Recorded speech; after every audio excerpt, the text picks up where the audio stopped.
Welcome to cine రంగం. Power star Pawan Kalyan cinema రాబోతుందంటే cine industry అంతా పండగ వాతావరణంలో ఉంటుంది. రాజకీయాల్లో బిజీ అయ్యాక కొన్నాళ్ల పాటు సినిమాలకు దూరంగా ఉన్న పవన్ ఇప్పుడు పెండింగ్ ప్రాజెక్ట్స్ పూర్తి చేసేందుకు మళ్లీ స్వింగ్ లోకి వచ్చారు. ఇటీవలే ఆయన నటించిన హరిహర వీరమల్లు జూలై 24న విడుదలై మిక్స్డ్ టాక్ తెచ్చుకుంది. మొదటి రోజు ఏకంగా 70 కోట్ల గ్రాస్ కలెక్ట్ చేసి పవన్ కెరీర్లోనే highest first day grosser record set చేసింది. కానీ రెండో రోజు నుంచే కలెక్షన్లు పడిపోవడంతో వారం రోజులు గడపక ముందే థియేటర్ల నుంచి మాయమైంది. ఈ సినిమాపై ఫ్యాన్స్ కి బోలెడు కంప్లైంట్స్ ఉన్నప్పటికీ ఇప్పుడు వారి దృష్టి మొత్తం ఓజీ పైనే ఉంది. సుజీత్ దర్శకత్వంలో తెరకెక్కుతున్న ఈ మూవీని డివివి ఎంటర్టైన్మెంట్స్ బ్యానర్ పై డివివి దానయ్య భారీ బడ్జెట్ తో నిర్మిస్తున్నారు. దసరా పండుగ సందర్భంగా ఈ నెల 25న గ్రాండ్ గా రిలీజ్ అవుతుంది. ఇప్పటికే ప్రమోషన్స్ జోరు మీద నడుస్తున్నాయి. ఫ్యాన్స్ సోషల్ మీడియాలో ఓజీ మంత్ స్టార్ట్ అంటూ హైప్ క్రియేట్ చేస్తున్నారు.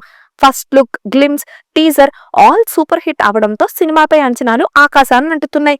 ముఖ్యంగా ఓవర్సీస్ లో అడ్వాన్స్ బుకింగ్ దుమ్ములేపుతుండగా యుఎస్ లో చాలా తక్కువ సమయంలోనే 5 లక్షల టికెట్లు సేల్ అయిన మొదటి తెలుగు మూవీగా ఓజీ రికార్డు సృష్టించింది. అయితే ఫ్యాన్స్ ఎదురు చూస్తున్న ప్రధాన అప్డేట్ ఇంకా రావాల్సి ఉంది. అదే ట్రైలర్. లేటెస్ట్ సమాచారం ప్రకారం ఈ నెల 19న ట్రైలర్ ను విడుదల చేయనున్నారని తెలుస్తోంది.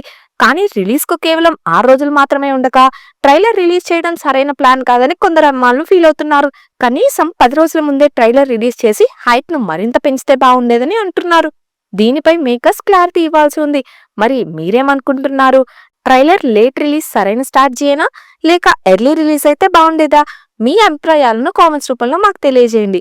అలాగే ఇలాంటి మరిన్ని మూవీ ఇంట్రెస్టింగ్ అప్డేట్స్ కోసం మా ఛానల్ ని సబ్స్క్రైబ్ చేసుకోండి.